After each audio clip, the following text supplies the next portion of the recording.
Naalala ko dumating sa amin yung Ideal, pumunta sa amin. Isa ko dun sa napili niya, 5 kami. Tapos dumaan kami sa 5 training. Tinuruan kami nila mag-edit, paggawa ng article. So doon kami na involved sa Ideal.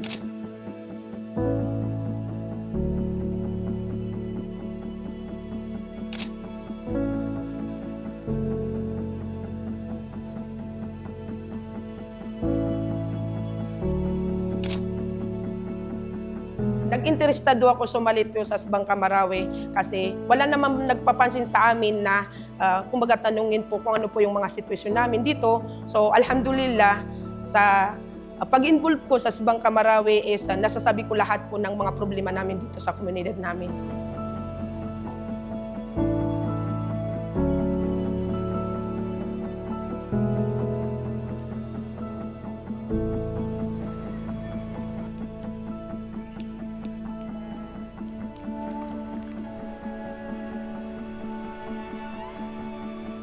Nakikita niyo po na nakatayo yung mga pabahay namin na sirang-sira po yan sa loob. Ginagawa namin po na nilalagyan po namin ng mga kahoy-kahoy para wala pong masaktan sa amin.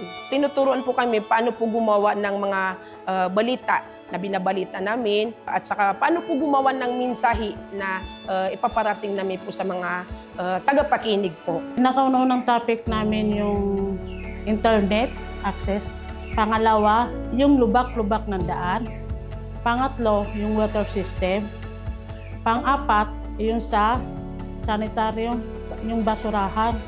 Pang-lima, yung sa ilaw.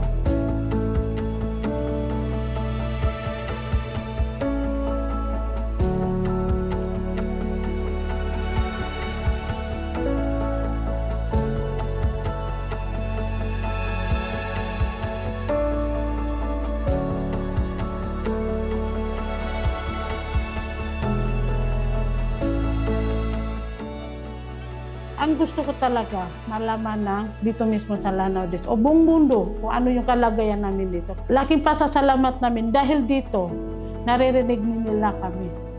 Dahil dito, napapansin nila kami. Kasi doon ko po, kumbaga nalalaman yung mga hinanaing namin dito sa community at sinasabi ko sa training na yun or seminar yung mga problema namin dito sa community.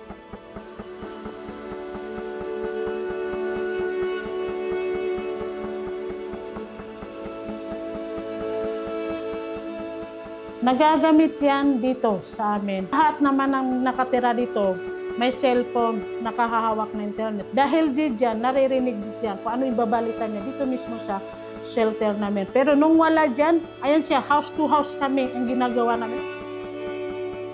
Yung mga kasama namin po na hindi po nila alam yung mga darating na mga tulong sa amin kasi malawak man yung community namin. So yun, ginagamit po namin yung mga mic at saka yung trompa para po marinig ng mga kasama namin.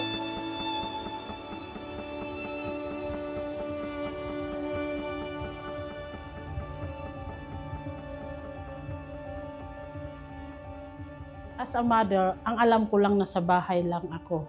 Tapos yun, ginalingan ko na lang. Tinis ko yung hiya ko. Tapos hanggang sa ako na yung gumagawa ng article namin. Yung 4 ng episode doon, ako mismo ang gumawa. Sobrang taas yung confidence kasi kaya ko na humarap sa iba. Dati kasi nandyan lang ako sa bahay. So sabi ko, naisip ko, siguro may bubungga din. Kahit nanay ako.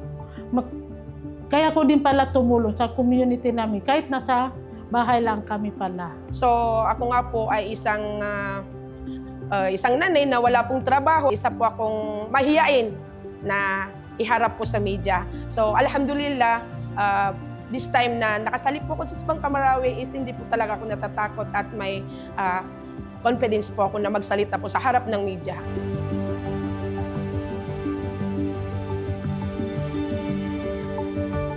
Pag dumadaan ako dyan minsan na yung parang feel mo na masaya ka. Oo nga, hindi naman yung Ideal ang nagsuminto dyan. Pero yung ikaw yung isa ka rin sa naging daan na kaya napansin yung kalsada dahil sa pagbabalita.